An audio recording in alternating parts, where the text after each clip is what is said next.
Welcome to E360 TV, the live streaming and on-demand destination for influential voices and enlightened audiences.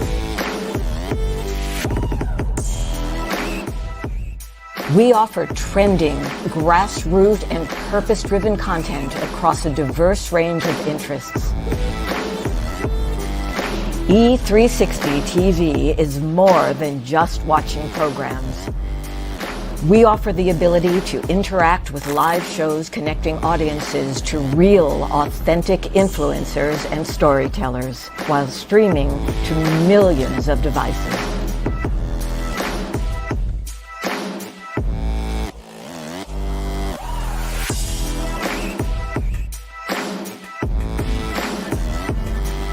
Real experiences. Raw conversations. One destination for it all. E360 TV.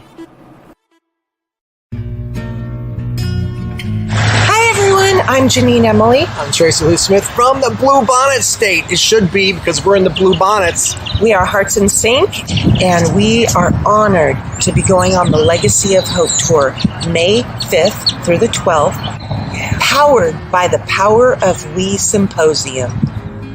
Every child deserves love and kindness and to be seen and heard. This whole week is going to be amazing. Yes. And Sunday's the big stage day. We can't wait for that. We've been practicing. We know so many of you have overflowing hearts. You know, love doesn't cost a thing, but everything else does. So whatever you can give, it's greatly appreciated. Shine a little of your light with us and please give. Love ya, Team America. Woo!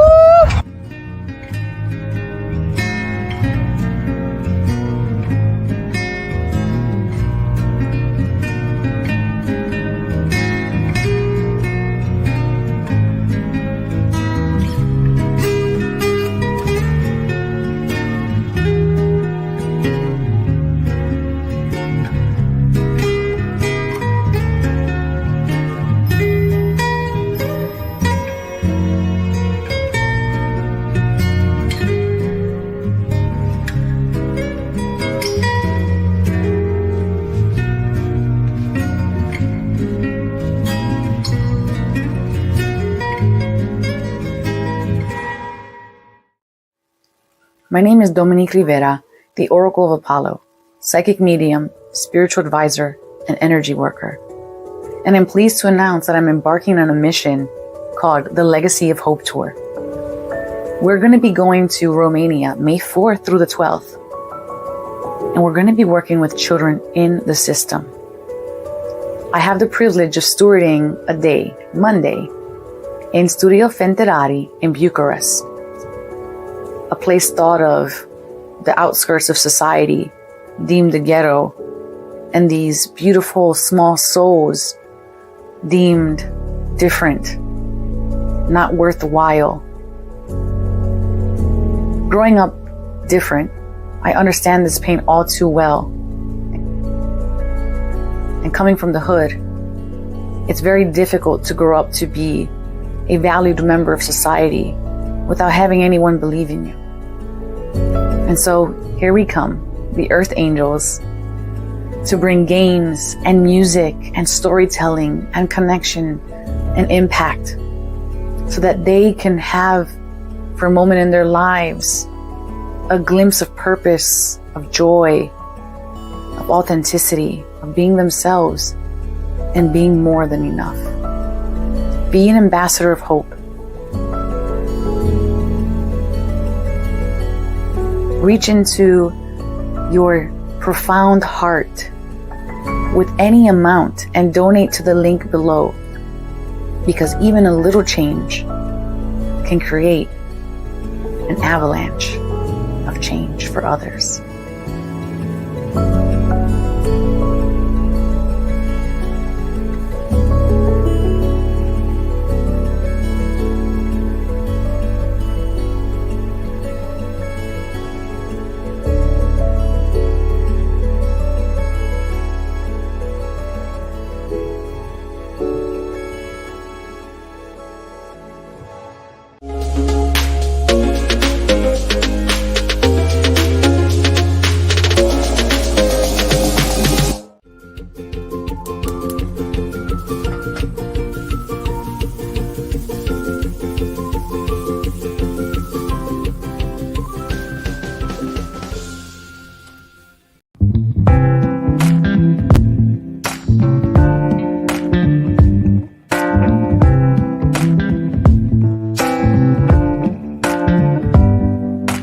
Show me your soul.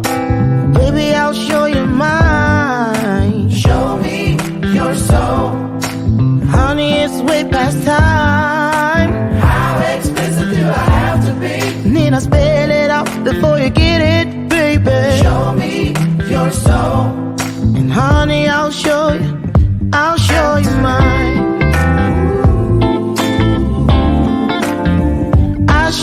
mine.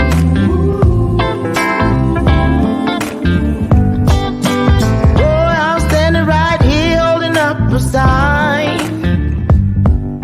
shamelessly displaying my state of mind. But you walk right past me, pretending like you don't see what's yours for the taking tonight. Good morning to you. Happy Monday. Welcome back. How was your weekend? I already know. Fast as all get out. It flew by. I got a lot done this weekend, though, so I'm pretty proud of myself. Weirdest thing. 80 degrees yesterday. Worked in the yard. Did some stuff on the deck. Cleaned out the garage because we have new appliances coming Friday. So I want to keep my old refrigerator right for space. So I had to get rid of some crap. So anyway, 80 degrees like all weekend, and then snow today. I mean, literal sticking snow. Oh, anyway. Oh, well. What can you do, right? I think we were due for some anyway. We didn't have much of a bad winter here in Chicagoland. How was your weekend? What's the weather like in your neck of the woods today? Is it warm, cold, somewhere in between? Drop it in the comments. I'm curious. Okay, nosy, but, politically correct. I'm curious. Welcome to today's installment. We're here on Bathrobe Moments today to have an illuminated conversation and to kick the week off together, thereby fulfilling the greatest promise that guarantees us where two or more of us comes together, we get the same heart set and mindset, the spirit of service to each other. We're growing, we're learning, we're doing together. Spiritual magic, that's what we get. And I brought Michael Post back today. He was here Friday with the experts and was here before. But there's so much to talk about, and I chose a topic today that I wanted. I don't even think, well, I texted him a little bit ago, but he didn't know what we were going to talk about. Because of talking, to a lot of kids, doing interviews, not just with the kids in Romania, but talking with the kids here in the United States, who we are, especially the ones that we're taking the 200 letters from to the 200 kids in Romania. Now, Friday, I did an assembly at Jefferson Junior High School, Go Patriots, here in Naperville, Illinois, where the lion's share of our letters will be coming from. And so it was really interesting to talk to the kids and their questions about these kids in Romania. It was just truly heartwarming. As a matter of fact, before I get Michael in here, I wanted to show you. I went Saturday morning and I recorded our very first letter. I reached out to this kid months ago. I didn't really even know about, I hadn't gotten the download about the full Pen Pal program, but I knew I wanted to take a handful of special letters. So I reached out to my good friend, Mark Haddis's son, Henry, because he's such a wonderful boy. He really, truly is just as sweet as can be. And I asked him if he would do the honor of writing the very first letter, and he took it very seriously. So we created a little promo around it for you to take a look at. This is what it's all about, and how if we only listen to the kids, we could solve a lot of world problems. Can I get an amen? Take a look.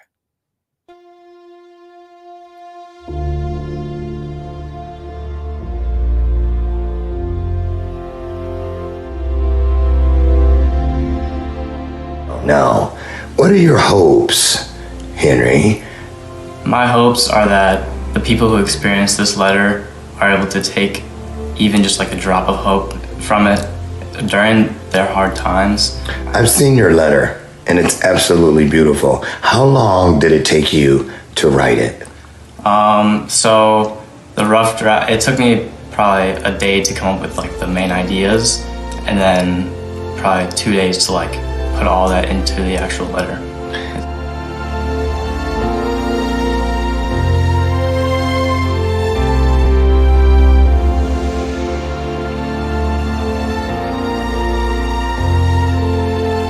actually enjoyed the letter writing experience a lot because I know that I can actually look back on the letter that I wrote because I gave some advice that I know I can use because I still go through problems, and I know that if I'm able to look at the letter and look at the advice, I could implement that into my life and like during hard times, and it'll help me.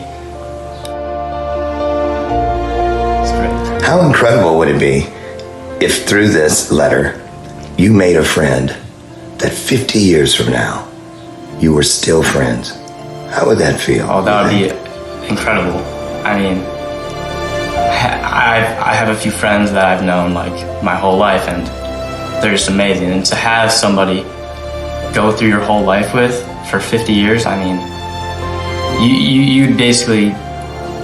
you'd always have someone to turn to, and during your hard times. And that, I know people don't have that. Some people don't have that, and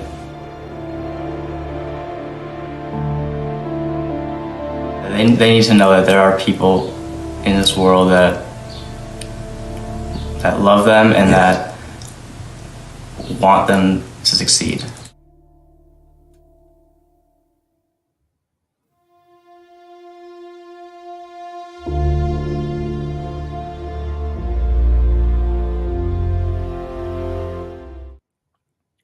Wow.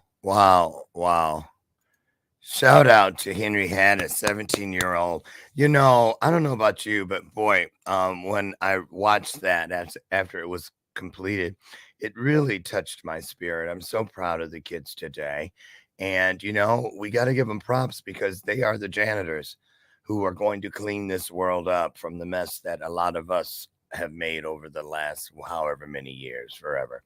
So, you know, shout out, send love, light, and prayers. And if you can donate something to help this worthy Legacy of Hope tour, we are headed over. We have just a few weeks left, you guys, just a few weeks. And we're headed over. There it is, taking all these letters and just lots of joy and hope, love, light to not just the children over there in the system, but the people that work with them. That support them and take care of them. There are some good people there, and we want to celebrate them. Can I get an amen? Okay, toxic shame. Get your questions, get your comments. I want to talk about this. You know, a lot of people carry shame, and we're going to watch a little clip when Michael gets in here. Here he comes.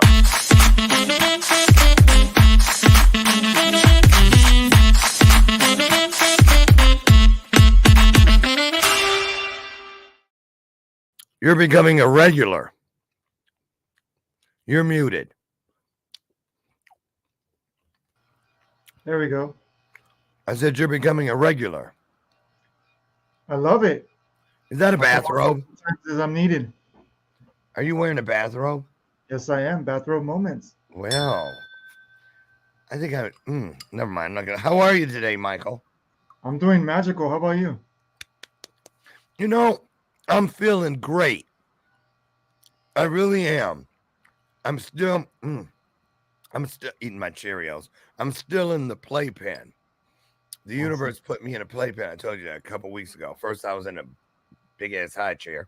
Then they put me in the playpen and said, just sit here and play. Watch us do this Romania thing. And so it's been a real eye opener. Just really understanding, like I say, but I've always said it. Well, not always. Over the last couple of years, I've said it, but I really feel it today in my spirit that faith, it truly is a place.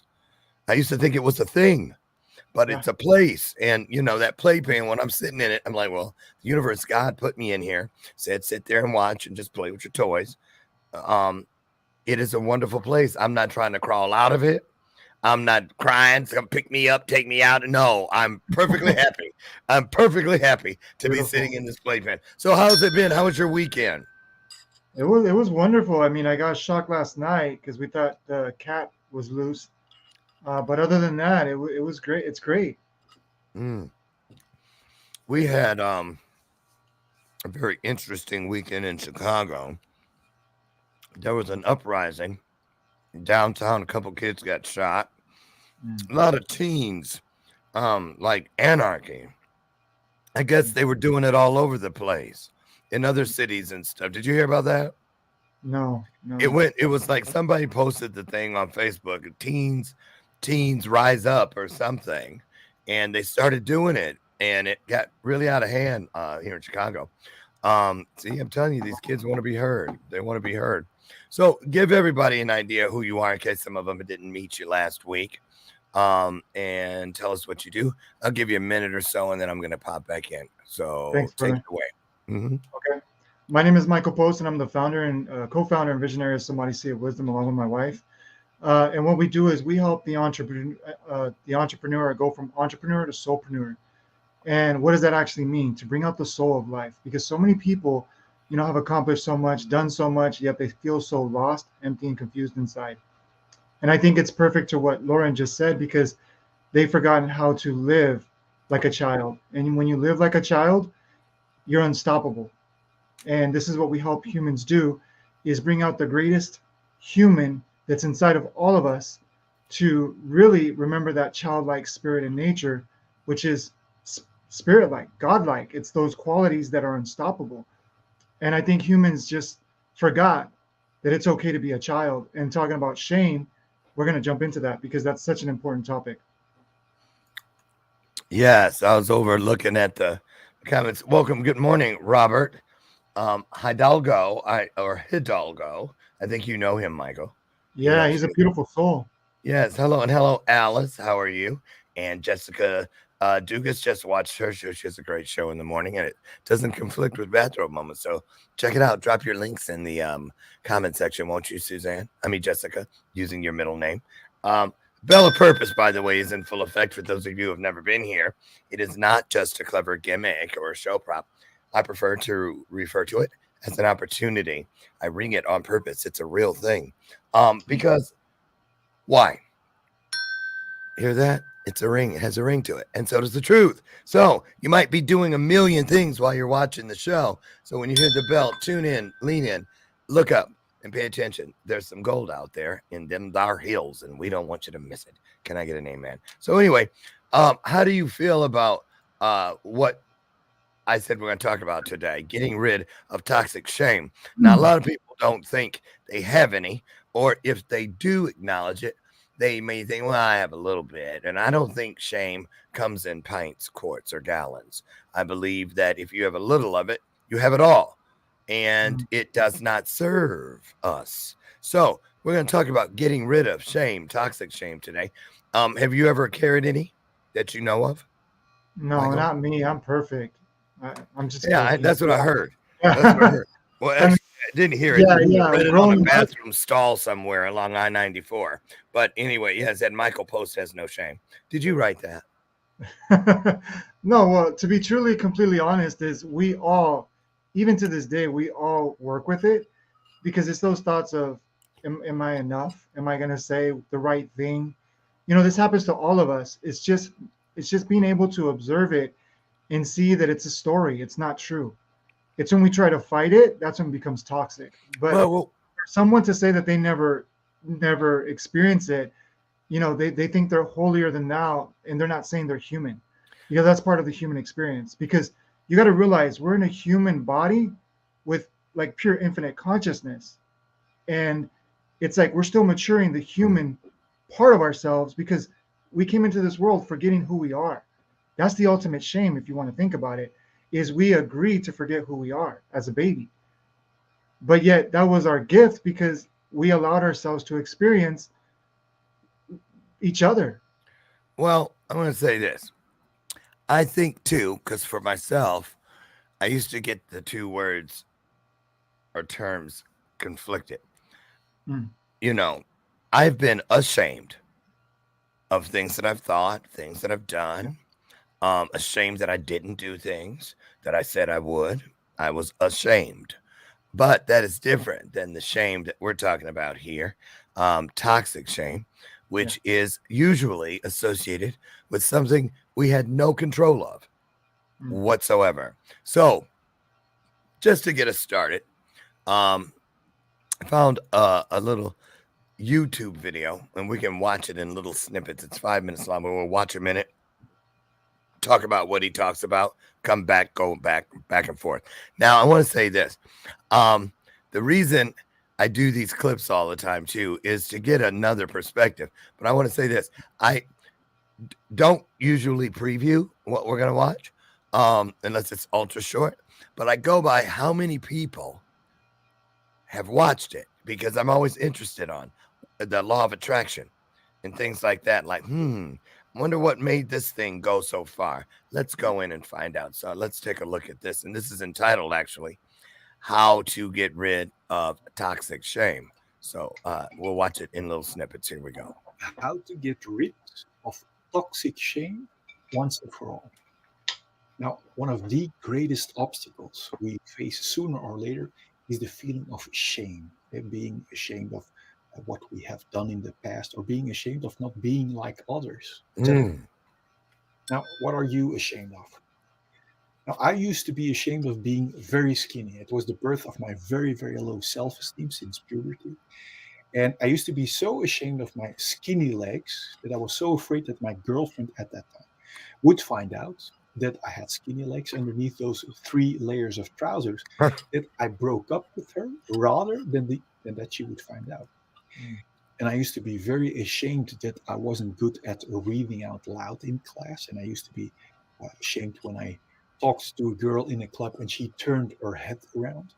I used to be ashamed that I could be a pain in the ass for my sisters. I used to be ashamed when I got caught watching porn. I used to be ashamed that I could become very angry when someone kept crossing my boundaries all the time. I used to be ashamed for having less than others, and I used to be ashamed for having more than others, etc., etc., etc. And all those feelings of shame kept me from living and enjoying my life to the fullest. And I actually found it very difficult to let go of my shame until I learned what I want to share with you in this video. Welcome to this video. I am Tom Nijns from the Alive Academy. Okay. We'll leave him on the screen for me. Well, no, let me remove him and then I'll bring him back in. So, okay. Great opening there, Tom. Thank you so much. We're going to come back to you in a moment. But let's talk about what he said so far. He had a lot of stuff in there that I would not have thought someone. Have you ever been ashamed of having more than someone else? Yeah, actually, I have. You know, I think I have too. But wait a minute. Give me an example. Because I'm thinking about like when I see a homeless person or a houseless person. Right. You call them something else. What do you call it? Nature dwellers. Nature dwellers. See, I knew it. Right. They love nature. Yeah. Yeah. Yeah. Unless they're under the bridge in Chicago, because there's no nature there. Trust me. Not the kind you'd want to take home to mama. But let's talk about that. Ashamed of having more than someone or not having enough. So is it the same thing in both directions, comparing ourselves to others? I think when we take and I hope this doesn't go too far to the extreme. However, in my own life experience, I realized that the brain is only looking to be stimulated, so it doesn't judge extremes. It'll run from itself, just like it will run towards something. It just depends on the perspective of the person of what's right or wrong. Just like, coming from my lifestyle, I thought hurting people was right. I thought doing drugs was right for the right cause, right? So talking about shame, we all live it. We all live through shame. And I think that because we act like everything's okay, we don't talk about things openly. I think that confuses a lot of our youth because we're not showing what real leadership is. Real leadership is not being a perfect politician with no record at all to be liked by the community. I think we have it all wrong because if you ask anybody to be honest about, their perfect lifestyle, if you really sit down with them, you'll see that they're human just like everybody else. Of course. And I think our youth has caused a lot of confusion. They have to fit the right boxes because they have to be perfect in the eyes of the world, yet they feel imperfect to themselves. Right. And I think they cover up this identity crisis because when you don't know who you are and you have everybody telling you who you should be, you have your head telling you who you should be or who you should not be, you're getting bombarded by two polarities, the inner and the outer. So it caused a lot of confusion for you to even be comfortable with yourself. And I think that the toxic shame comes from, number one, is not being honest with yourself that it's okay to be you. Lucy, stop. Because when you don't think it's okay to be you, you cover up like a child. Have you ever? Let me ask you a question, Dr. Lauren. When you were a kid, did you have like a comfy blanket? Did you have like a comfy bear, like a teddy bear or something like that? You didn't have something like that. I didn't, but my sisters all did. I didn't. Okay. Nope. I Because didn't. I most didn't children have have a something. pacifier. I didn't suck a thumb. I don't know, but I know what you're saying. I mean, many Right. children do. Many Yeah, children many do. children have that comfort, right? That comfort, that's Yep. something that makes them feel comfortable, right? But right when you remove that, they feel exposed. But really, it was just an idea. It was a. So what I'm getting at is, I looked up shame before we started, and it's covering up something, right? Yes. Shame covers up Good point. Just like Robert here says, that there are multiple layers. It's like an Yes, onion, multiple layers. yes, But yes. Jessica, I want to address something because this is surprising. Yes, how crazy is that, Jessica? She says she experienced shame after her brother died, and that I didn't get stuck in grief like some others did. Mm, Ah, I get it. Okay, how crazy is that? Uh-huh. So she was ashamed that she moved on faster than other people. Didn't just stay there. Interesting. Interesting. and, Wow. and Wow. usually, Dr. Lauren, like I want to speak to the kids specifically right now watching this, because we don't come with a manual. We don't know how to be human, right? And I believe that the leaders that we've relied on, which are parents, society, doesn't really give us the tools and the technology, like we were talking about last week, is a Yeah, technology to really open up yourself to yourself. I And agree. I think that when our educational system starts to do that, which I Hmm. know this is why we're talking about this, Dr. Lauren, is don't be ashamed because you did something wrong. You just didn't have the tools. There's Well, nothing wrong with you. and I'll There's say nothing wrong with you. no, but shame becomes shame inside of a world known as secretism. And Yes. I made that up, secretism. But I think Jessica, is that a real word? But just secrets.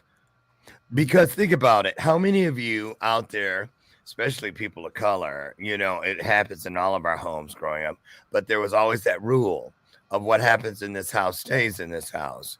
And then they even made it the big tagline for Las Vegas. What happens in Vegas stays in Vegas. In other words, if you do things that you don't want the world to know, don't worry about it. You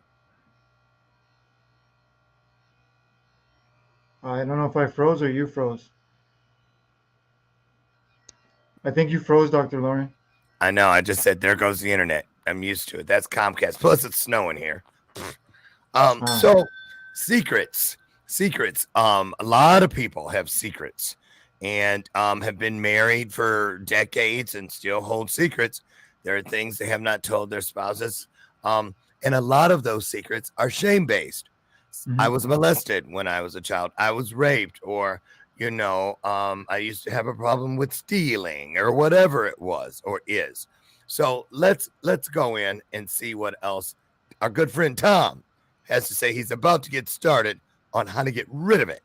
Academy.com, and after having experienced that not even achieving world success could ever liberate me from my own unsolved issues within, and after having studied physical and psychological health, I created this channel to help you to liberate yourself from our conditioned direction that never can bring us intended independent fulfillment, passion, and abundance that you are actually born for. Okay. So, to help you towards your liberation, I want to help you how to get over one of the biggest obstacles, also known as shame. Because toxic shame paralyzes us and makes us feel unworthy of actually giving and receiving what is intended for us. Shame makes us close up and deny our so called shortcomings or wrongdoings. And shame makes us wear a mask of pretending that imprisons our feelings even more.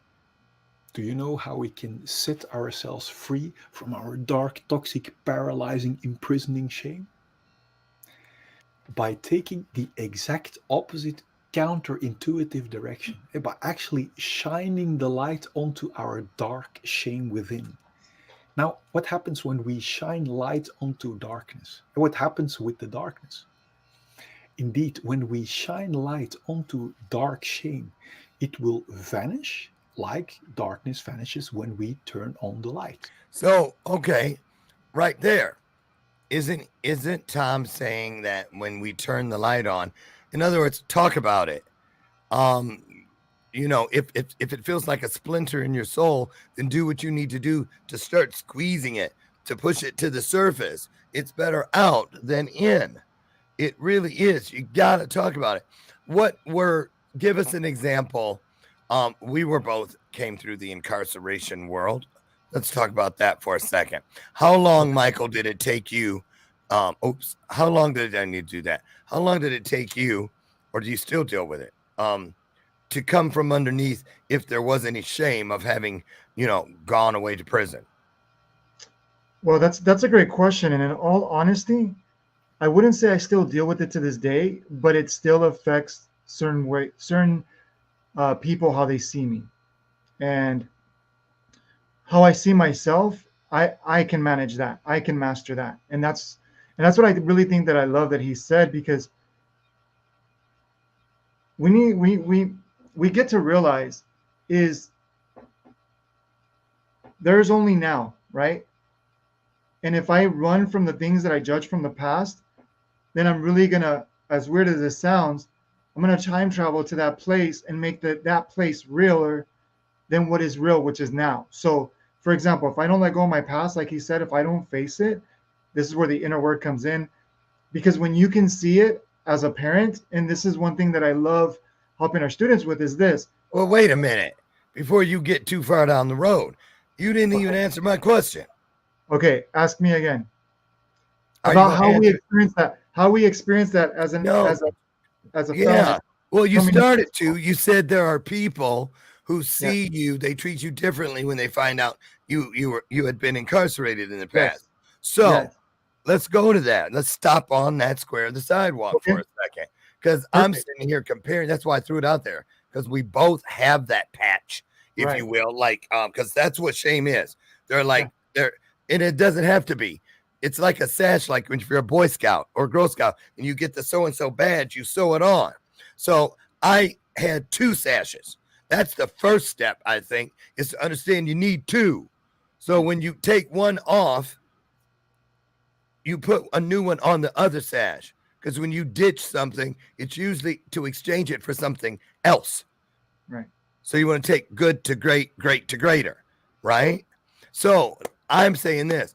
I don't carry any toxic shame for that part. I do not. Why? Because I live and make my living through my story. I am an authority on every one of those things that I have lived on. So the moment I accept that I am an authority, I'm not talking about it. I'm speaking to it. Right. So, and you're using it as a testimony. Right. But you said when other people treat you differently because they find out. So why do you think it is that makes you drop your head or that sort of thing when you should say, but hold on, that was then. Right. This is now. Right. You know. That's a great question, Dr. Lauren, because I don't let it affect me now. Has it affected me in the recent past? Yes. And we're all and one thing too is really recently, maybe about a year ago. Okay. And one thing too is that for people to think that you do the work and it's done, I want to be very clear, there's always work to do. Like I'm still excavating things of that timeline because it subconsciously melts into my reality. So what's the difference, Michael? Sorry to cut you off, but I don't want to lose that point. So what's the difference last year? Because it's not too far away. Right. It should still be fresh in your mind. So what do you think is different then as opposed to now? I think I realized and working on it since then when I realized it, because when you don't realize something, you can't work on something. And that's what he means by shining the light. What I realized is I was trying too hard to get people's attention. You were And this what? is what I was trying too hard to get people's attention Oh, because I was still looking to be validated. And this is why I went 6 months in pure quiet, pure, like just turning everything from the outside off. And I went deep within my own consciousness. And I even played with judgment. And this is the thing that I love that he said. If we don't play with the things that judge us, we'll never see the illusion for what it is. If we yeah. fight it, we'll make it more real. And this is why I love that. Number one, thanks to my wife, I get the freedom that I have that support to go within my own consciousness because she knows that is a benefit for us all.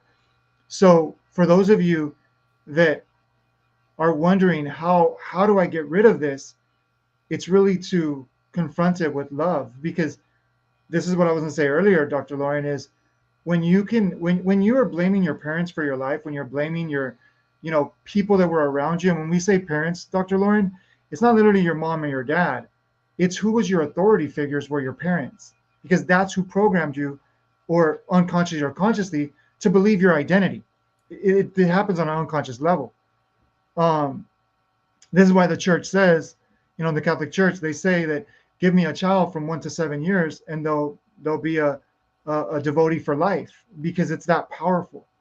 So talking about shame is the way to get rid of shame. And I agree with what the gentleman said, is that you need to look at it from a more mature way, that if you're not liking the shame that you're looking at, it's asking to be loved and forgiven for the path that needed to come through for you to remember who you are today.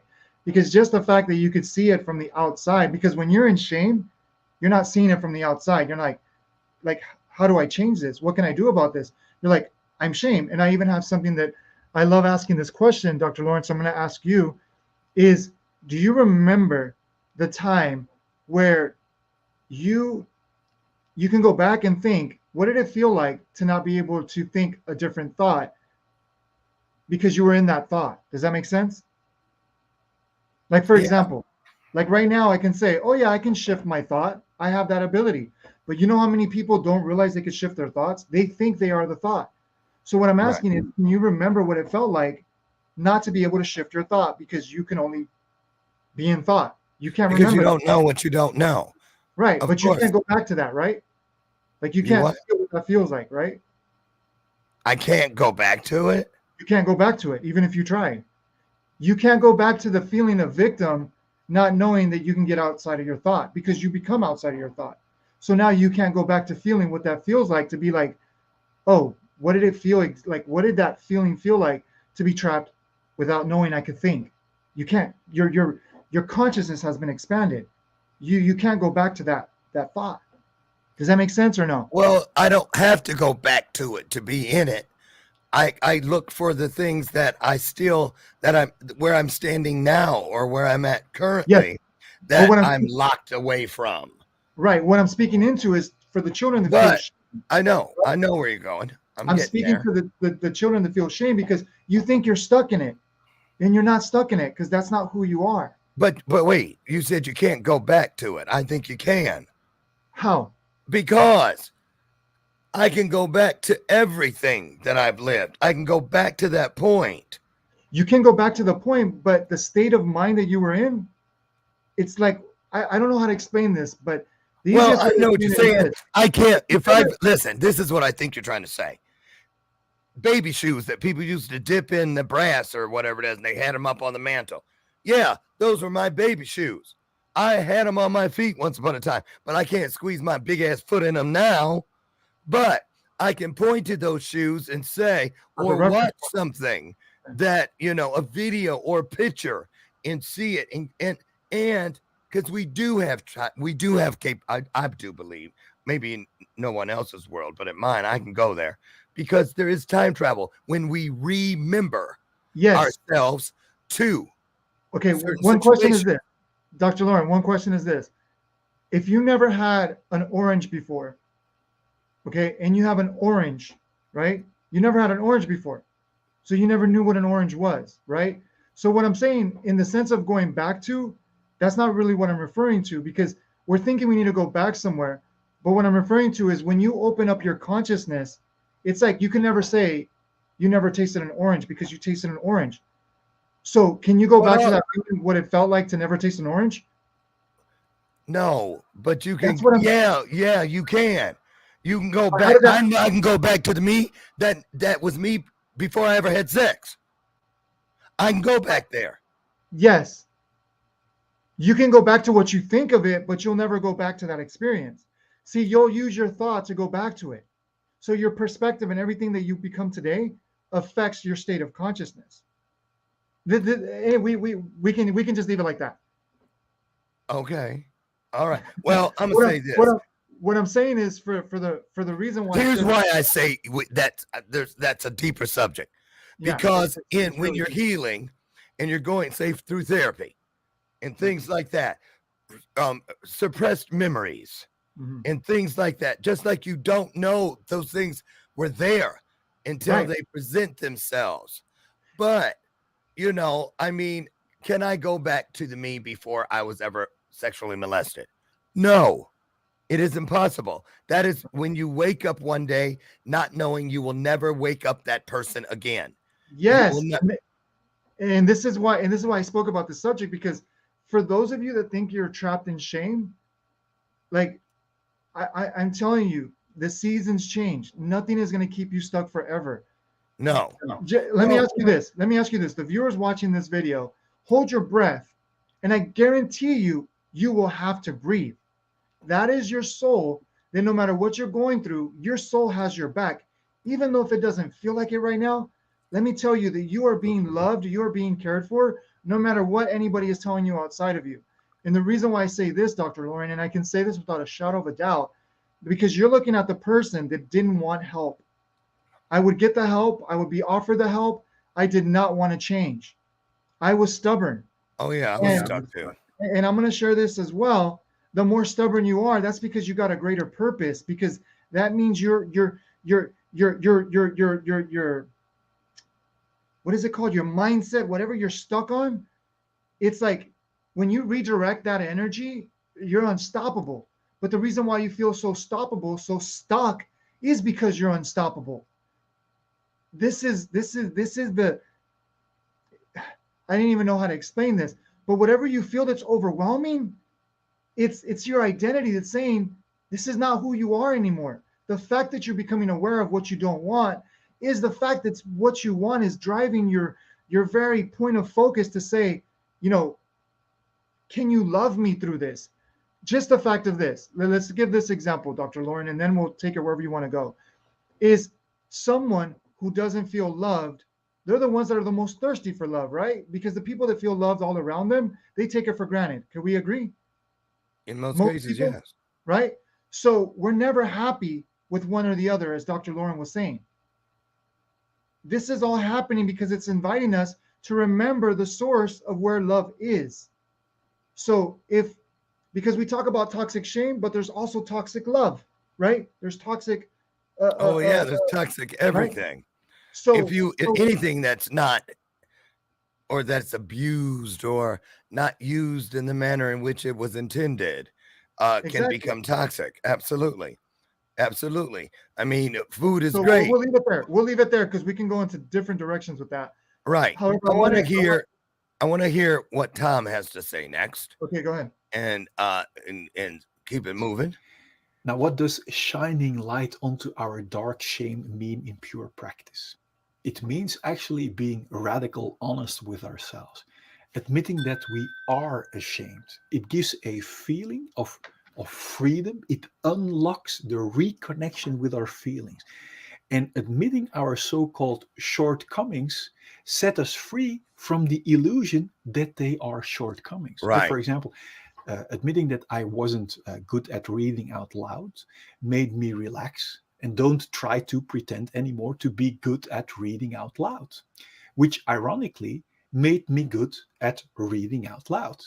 And reconnecting with our own eyes makes us independent of the eyes of others. And reconnecting with our own feelings is the first step to actually being able to make true connection with others. There. That's what I was getting at when I said remembering.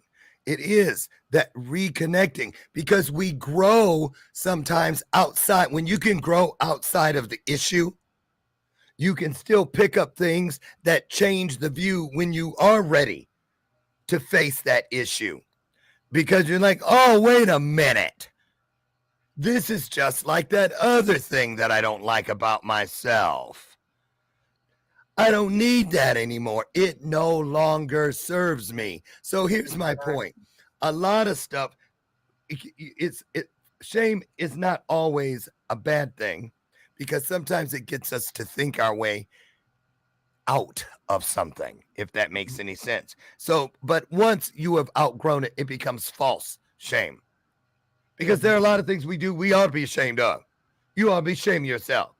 You know you shouldn't. We know that, right? But when it has outlived its ability to serve you, it becomes toxic. And anything that does not serve you must go. Because if it doesn't go, you're gonna have to wait for a second. You're on my show, so I'm gonna say now. Let you talk now. It's my turn. So I'm gonna say this. Anything that does not serve you must go, because if it doesn't, start timing it.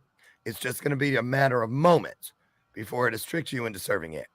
And that's the bottom line. Now, that's when it goes into all those things that we've all dealt with, feelings of suicide. I'll do her a favor and break up with her. She deserves better. All these things that create self-sabotage. The promise says no weapon formed against you will prosper. But that does not extend into the area of where we create weapons, hand them to others, and say, here, hit me right here. Here, try this. Get me right there. So, Michael, what were you going to say? Well, I think even on the subject that you were talking about is that number one, especially because the children, that you're helping, is I think one question needs to be asked is what affects this more than anything is that in society we've been taught how to be experts at thinking for others, in the sense of we haven't been taught how to think. We've been taught what to think. Very, very important that we distinguish that. We haven't been taught how to think. Most people don't know how to think. And there's nothing wrong with that. I'm not saying that you're bad or you're wrong or there's something wrong with you. No, there's nothing wrong with you. You were born in a society and it's out of survival that we've been taught what to think, right? But when you are given the gift back to yourself, because only you can give that to you, you can be taught how to think from the outside. People can tell you, you got to think for yourself. You hear this a lot, right?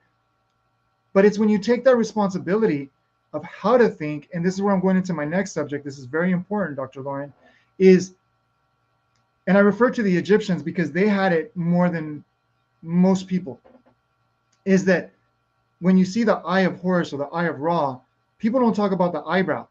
And what the eyebrow represents on the eye of Ra, the eye of Horus, is the body of thought. Just like we wear clothing and we're like, oh, well, this color or that color, and we distinguish each other by how we wear, what we wear, the styles, the fad, and all that, right? Can we agree? Right? People go by fashion and stuff like that. So my point is, we haven't been educated instead of with weapons, because something becomes a weapon when you don't know the tool that it is meant to be, right? Everything is a tool. Yet because we don't have the maturity of it, we turn it into a weapon, especially against ourselves, which this reflects on the outside. So when you're able to look at the weapon, you see the tool that it was designed to be. Because when a child, you give them a knife, they're not mature enough because they don't know how to use a knife. That doesn't make it a bad thing. That just makes it, not an appropriate device to give to a child or to drive a car, right? To break it down, break it down and keep it simple. Break it down and keep it simple. It's like this. Here it is. Whatever you have is never about just one thing. This is a cute little heart on a stick, and it's made of styrofoam. If I use it in the right way, it can be magical. Hey, do you want me to bless you and give you something wonderful with it? Of course, bing. But I can also turn it and poke somebody in the eye or whatever. In other words, it is the spirit behind whatever it is you do. that determines whether it is a tool or a weapon. Exactly. And this is what I'm getting at. If you come with an angle, some ulterior motive, it is most likely going to become a weapon, or you're using it as a weapon. If you're doing it with nothing expected in return, you're doing it or you're using it from a place of service with love and all those things that come with it, it is a tool. And Pretty Dr. simple Lauren, to me. Now, I'm just going to say this, though, Michael, because it's like this. I'd use the lazy man's approach. The closest way to get from point A to point B. Point B is what comes right after point A. So I'm saying, I think if we just talked about these things in real life terms, real life examples, a lot more people will get it. That's what I love about kids. Right. You know, they don't have to go off and hang in the mountains of Shangri-La and this and the other. They're just going to give it to you by what they feel. What's the matter, Brendan? She hurt my feelings. She was mean. Courtney, why were you mean? Well, I didn't think, you see, they will come right with it. Right. But us, well, I'm sorry you feel that way. It wasn't my intention for you, can I be honest with you? That sort of thing. Kids don't ask, can I be honest with you, mommy? Right. They're going to lie or they're going to tell the truth. When we ask each other, do we, permission to be honest? I love it when people ask me, I go, well, what if I say no? Were you going to lie? Right. Why would you ask me for permission to speak the truth? So there it is. If we ask permission to speak the truth, how difficult can it be to share our truths that we're afraid of being judged by? Let me ask you this now. Do you believe that judgment starts with self and then extends outward? I think judgment is a survival mechanism, and it's placed for us to evolve.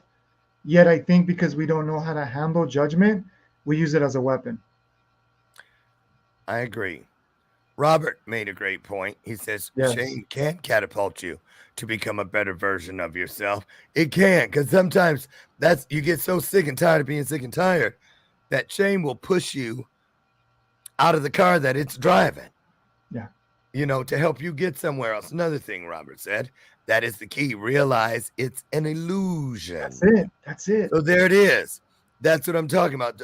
So you sound like you got something to say about that illusion part. The only way that we can see something as an illusion is seeing through it. And the only way to see through it, which is a breakthrough, right? You see through something, right? True. Is to see it.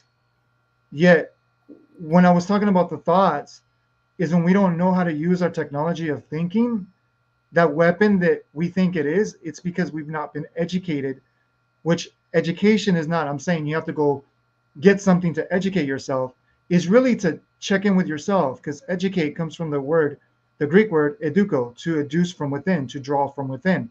So because even we've been so taught that you got to look for yourself outside of yourself, this is what's causing so much identity crisis, because nobody knows you better than yourself.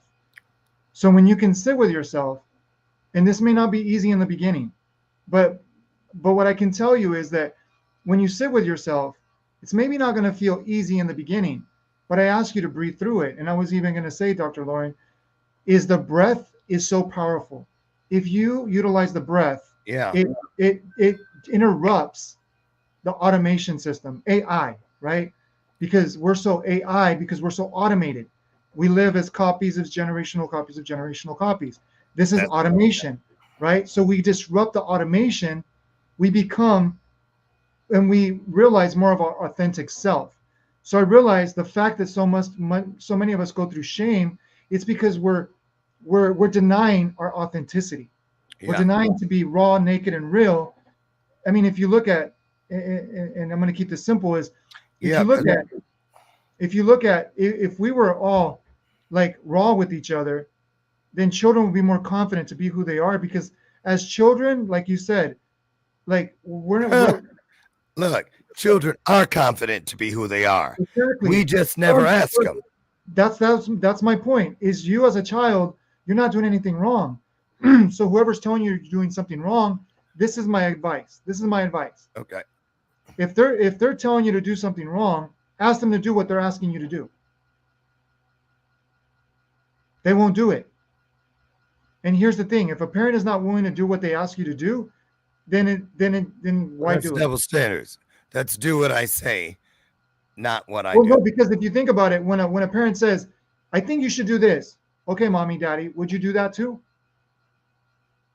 Well, they would probably say yes, wouldn't they?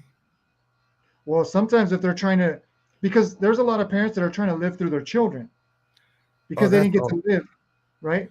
Okay. All right. So, anyways, that's a whole other subject. But what I'm getting at, Wait. what I'm getting at is this: Okay. your parent, number one, it feels like it's your brain because it's telling you what to do, right? But it's our job to parent our brain. So when the brain tells you, like, if you're watching this, I'm ashamed of this. Really? So like I told you to ask the parent. So you're going to ask your brain, really? Like, prove to me that's true. The brain can't do that for you. The brain doesn't know what's ahead of itself. So when you ask the brain to prove it to you, it's not going to know what to say. But then you can tell the brain, I'm here to prove to you what I feel, because we're checking in with what we feel. So when he was saying go within, that's not letting the brain tell you who you are, because the brain, this is a very, very good point. If I ask you to close your eyes. You have 12 seconds. Okay. Because you keep jumping all over the place. If I ask you to close your eyes and I ask you to feel yourself and what you love about yourself, you're going to hesitate to answer that question because you don't know those things because you haven't really gone in, right? So when you start going within, you're transcending what tells you who you think you are. So when you go within and you breathe and you feel your body is alive. So when you feel your body's going to tell you, I'm worth living. Everything else is going to tell you you're not, because you're looking outside of yourself. But if you check in with yourself, that's the greatest evidence. That's the greatest news that you get to tune into. A lot of people have to get to the point where they trust themselves, like themselves, to love themselves, to check in with themselves. But it's those little steps, Dr. Lauren, is what I'm saying. Take a minute to close your eyes. What we're talking about. Yeah, that's the entrance to because self-trust. it's not that easy. It's not. It's not. It's simple. Well, yeah. It's simple. It is simple. If you trust the simplicity, it'll become easier because that's ease. Right? Okay. All right. We have run out of time. You guys, you've seen a video over the last 30 days or so, the Hope for Kids video. And inside there, you see a woman pop up on both sides of the screen, and she talks about the situation of the 48.1% plus orphans currently, not yesterday, not in the 2000s, but yesterday, today, right now, and tomorrow, living in extreme poverty in Romania. Her name is Diana Gigi, and she's going to be here tomorrow to talk to us about Hope for Kids and why she's joining us, and her team is joining us on the ground May 4th through the 12th.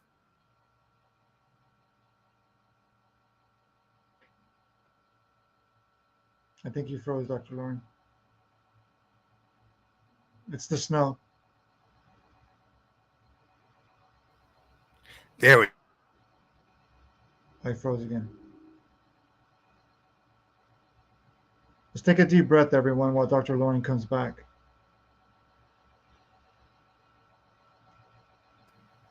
So, Michael, we got to have you back again sometime. Are you coming back next month for the... For the what? I think you blinked. Looks like we're having trouble here. Yeah. Yeah. You're back. You're back. I can hear you.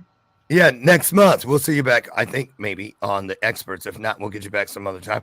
You guys are going to drop Michael's links inside the chat so that you'll have access to where you can find him. Thank you for having me, brother. Of course. Thank you for being here. And thank all of you. We run out of time, but we'll see you tomorrow morning, God willing, right out front on the front porch for another illuminated conversation together right here on Bathrobe Moments. Have the best day. I love you, and there ain't a damn thing you can do about it. Bye.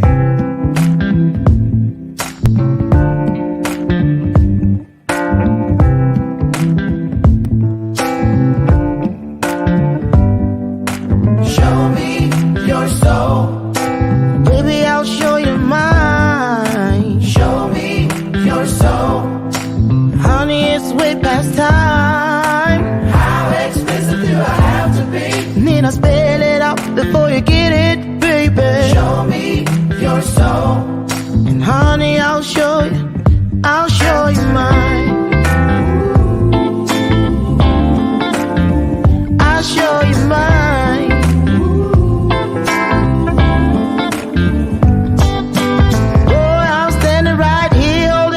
of sight, shamelessly displaying my state of mind.